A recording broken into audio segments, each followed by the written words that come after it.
वज़ीर इत्तलात पंजाब अज़मा बुखारी का कहना है कि वज़ीर आला सूबे में होने वाले हर काम की ओनरशिप रखती हैं।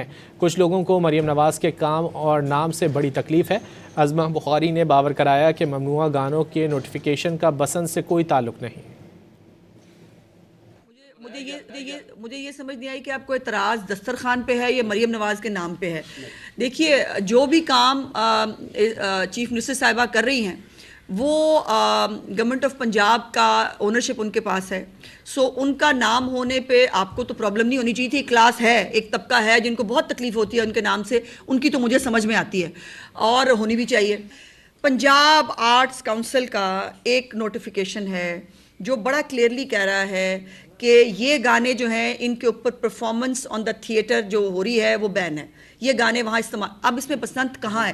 पूरे नोटिफिकेशन में मुझे बी दिखा दें कहाँ है बसंत का। बसंत से उसका किसी चीज़ से कोई लेना देना नहीं है। और अगर किसी को वो गाने अच्छे लगते हैं तो शौक से घर में चलाएं, मुझे कोई इतराज़ नहीं।